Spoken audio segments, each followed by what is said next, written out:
कांग्रेस 150 साल पुरानी पार्टी है।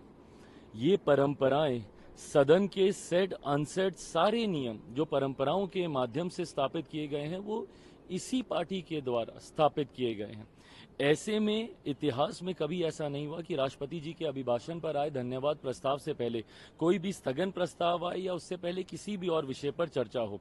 सबसे पहले राष्ट्रपति जी को जो दोनों सदन को संबोधित करती हैं, उसके बाद धन्यवाद प्रस्ताव सर्वसहमति से सदन से पारित कर उनके पास भिजवाया जाता है और उसके बाद अब जिस भी विषय पर आप चर्चा करना चाहें सरकार चर्चा करने को तैयार है। ये बात डे वन ही चेयर की तरफ से भी कही गई थी। ऑनरेबल स्पीकर ने भी इस बात को प्रमुखता से कहा। आज केंद्रीय रक्षा मंत्री राजनाथ सिंह जी ने भी इस बात को प्रमुखता से रखने का काम किया।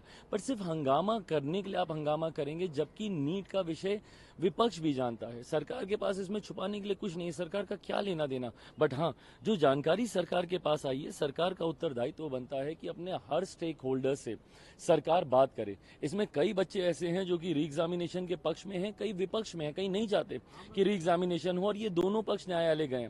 न्यायालय में ये मामला पूरी तरीके से विचाराधीन है। ऐसे में पेपर लीक जैसा एक गंभीर विषय भी सामने आया है।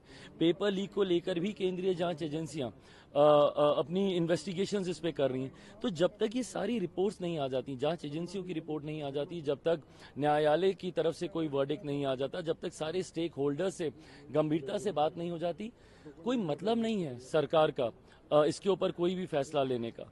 मैं इस बात को मानता हूं और सरकार की तरफ से इस बात को पूरी गंभीरता के साथ मैं कह सकता हूं कि सरकार सही समय पर छात्रों के हित में, उनके भविष्य को मद्देनजर रखते हुए सही फैसला लेगी।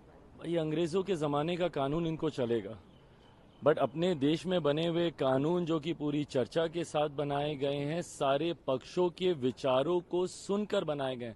इसमें तो इवन आम जनता से भी भाई कई ऐसी चीजें हैं जो नए प्रावधान इसमें जोड़े गए हैं, मॉब लिंचिंग वगैरह जैसी चीजों की धाराएं इसमें जोड़ी गई हैं। जिस तरीके से नाबालिगों के साथ दुष्कर्म जैसी और जिस तरीके से ऐसी घटनाएं होती हैं, इन तमाम चीजों को इसमें इनकॉर्पोरेट किया जा रहा है, उसको लेकर इन लोगों की चिंताएं हैं। बट वो 19वीं सदी के समय का कानून चल रहा था, वो इन लोगों के लिए ठीक है।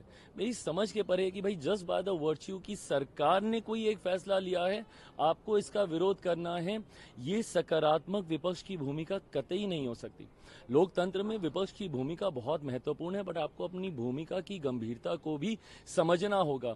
हर विषय क्योंकि सरकार के द्वारा लाया जा रहा है सिर्फ इसको अपोज करेंगे, ये सोच पूरी तरीके से गलत है। भैया चर्चा होकर इस कानून को बनाया गया, अब इसको लागू नहीं करेंगे तो क्या कल को जब नारी शक्ति अधिनियम को जब धरातल पर उतारा जाएगा फिर ये लोग बोलेंगे कि भाई दोबारा इसके ऊपर चर्चा हो, दोबारा इसके ऊपर चेंजेस हो। क्यों हो भाई?